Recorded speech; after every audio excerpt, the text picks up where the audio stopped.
Our first speaker today is the Regional Economic Development President and CEO of the Northwest Indiana Forum, Mark Maassel. Mark, if you could come up, and I'm going to give you some background information on Mark. Just to give you some background on how Mark fits into our equation. He is a regional business, he's focused on regional business organization, creating high-paying jobs while also enhancing the environment. He worked at the law firm of Krieg DeVault, and as he did that, he became president of the Northern Indiana Public Service Company, NIPSCO, and several smaller companies owned by the company NiSource, the parent company, which is a Fortune 500 company. And combined, these companies had an annual revenue over $2 billion. So Mark knows a little bit about business. And I would go on to say he's just affiliated with so many different industry leaders, from Edison Electric to American Gas to the National Petroleum Council. He gives back to the community, and that's why he's part of Ready NWI, from state workforce innovations to the Ivy Tech Foundation Board to being a school board member in Valparaiso.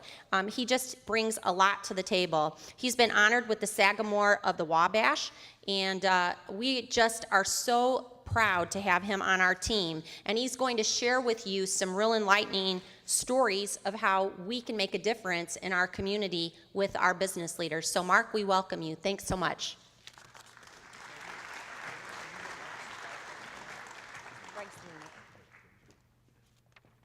Peggy, as you can tell, is just terrific. She does a fabulous job.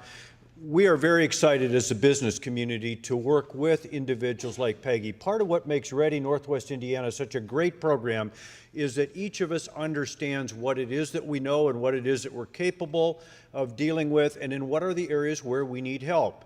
Again, as Peggy pointed out, what I am is just an old business guy. I've been around for a while and done a few things.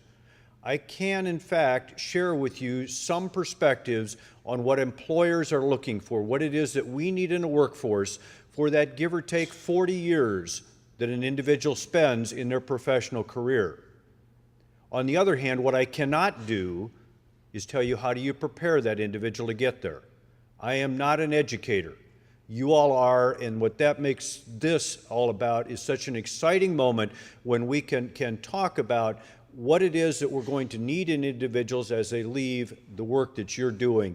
And we are so thankful that you have committed the time this morning to be here. We're so thankful that Peggy, that Eric Ban, a number of other superintendents that I've seen this morning, I know Tony Lux was walking in, that we have all pulled together in ways that I think have developed a really exciting program. Well, my particular role this morning is simply to share with you that employer perspective, what it is that we see as business people, what it is that's coming in the future, and frankly, it is jobs, jobs, jobs. I probably ought to take just a quick minute and explain a little bit about the Northwest Indiana Forum, recognizing that you probably don't deal with it on a routine basis. It is, at the moment, a 6-county regional organization in Northwest Indiana. We will soon cover 7, which means that we cover the exact same area that Linda and her group does. We are committed to jobs and the environment. It is all about trying to grow the number of jobs, whether it's bringing new companies into this area, whether it's keeping what we have and having them grow, or whether it's supporting the entrepreneur in a way that allows them to grow their brand new business, their smaller business, a source of tremendous growth. And I think so many times as we talk about what might be ahead of us and what kind of opportunities exist in the business world, kind of the employment opportunities, we perhaps ought to take a look and say, what is really going on around us? There was a study done last year, and if you look simply at Northwest Indiana, which of course is where the study was focused, you will see that it's about $41 billion in sales in this area. It's a big number. And that's an important part of the economy of this entire state and of this entire nation. What I'd like you to take a look at, though, is you look at these different sectors, the different slices that make this up. Think in your own minds the level of academic achievement necessary to get jobs in any one of those particular arenas. And let me just pick healthcare, which is one that we probably all have some familiarity with. We all recognize that you do, in fact, need to have medical doctors. A lot of advanced education, years and years and years of training, both in a classroom as well as in a medical setting after they've left high school. We understand that. but then think about the number of technicians that are needed. One of the most rapidly growing areas in the world of healthcare. Think about the home healthcare specialists. Think about the nursing staffs, all of which can be very effectively accomplished with 2-year programs at a community college or another institution. There are some great opportunities out there for students no matter what their desires might be. And I'd like to talk about that a little bit more as we go forward. Again, recognizing that Northwest Indiana is $41 billion, how does that kind of fit in with sort of the rest of the world? If you look at the state of Indiana, you can see how much larger the economy is. And frankly, if you simply look at Chicagoland, and that's a very, very large dynamic, it's probably at worst, the 3rd largest economic driver in the entire nation, making it about one of the 8th or 9th largest in the world. Look at the size of that economy and what it does in the way of sales in a 1-year period.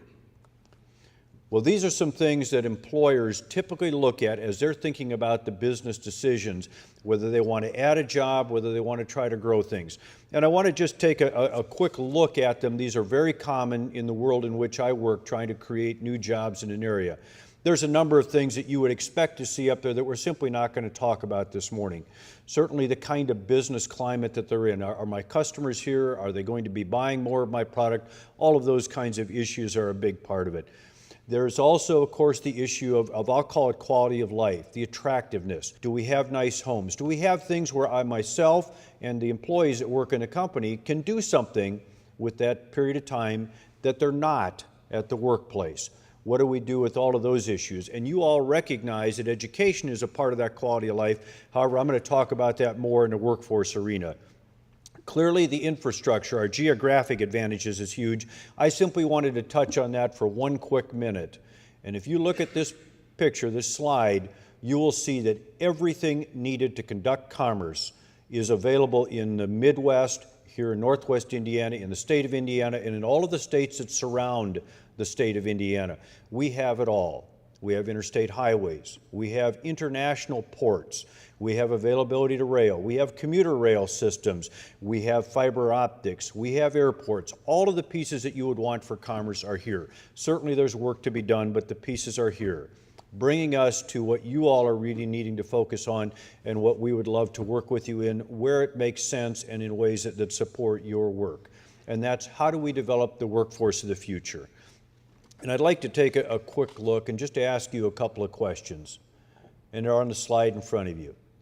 Can you name for me one industry that has reduced in the past 20 years its workforce by 2/3? It's increased its output by 1/3. Throughout that entire period of time, it's improved the quality of its product dramatically. And it offers far more opportunities, availabilities, and types of products to its customers today than they ever did in the past. What's that industry called? I think we'd all call it steel. It's how we make one of the basic products that drives the American economy. And that also gives you some insights into the workforce needs that we're facing as we go forward. You've probably all seen these kinds of numbers before, and again, what I'm driving at is it's a reflection of the reality of today's workforce. Look at the unemployment rates for those with less educational attainment versus those with more educational attainment. And I think we all recognize that the kinds of jobs that exist for people with lower levels of academic achievement are simply not there, and they certainly don't pay the kind of dollars necessary for an American lifestyle, at least in many, many cases. You can look forward and take a look again and say, what kinds of things are out there? This chart is very reflective of where employers see the world heading. And again, if you take a look in the change category, kind of look over on the percentage numbers, probably the easiest way to look at it right in through here. Just look down that. And you'll see that in some cases the change is a negative. And that tends to be those with lesser academic achievement, lesser skills requirement in the job. Those jobs are simply not there. And again, they certainly don't pay the way that any of us would like to see Americans live their lifestyle. And as you go down that scale, more and more and more job opportunities will exist going into the future. And I do think those job opportunities are going to be there. Here are a couple of recent examples in Northwest Indiana. These are replicated across the state of Indiana and again throughout the Midwestern region. If you simply take a look at the kinds of investments that are being made by employers, these happen to be new companies coming into the region. Look at the number of jobs. Look at the number of dollars going into building their facilities, and recognize that each and every one of these companies is going to be employing individuals in the somewhere north above $20 an hour or $40,000 a year category. And that's for the entry level, the lowest paid individual working in these companies. But to get there, they do have to have, almost across the board, a minimum of a 2-year college education, a vocational school, or a particular certificate. Let me give you one quick example. You'll see here listed Fronius in Portage. Part of the effort to interest them in locating their U.S. headquarters here was to assure that they could get the workforce they needed. And we were able to work with Ivy Tech Community College, the vocational school here in this region and in this state, and they literally had to agree to create, and they did, create 5 separate classes that will allow Fronius to have the workforce that they need. That flexibility exists here in Indiana. You all are the keys to getting there. I can't really begin to tell you how it is that you can develop the work skills that we need. All I can do is tell you sort of what the goal is. What is it that we need students coming out of high school prepared to do? Whether they continue on into further educational endeavors, whether they move into the workforce, or whether they do a combination of those two, more and more common in our world today. Well, again, thank you very much. It's great to be here. I really appreciate the commitment that you all have to your roles as professional educators, to the kids that you work with in your schools, and frankly to really driving the economy in this region by making sure that we have strong, qualified, and capable workers as we go into the future. Thanks. Have a great couple of days.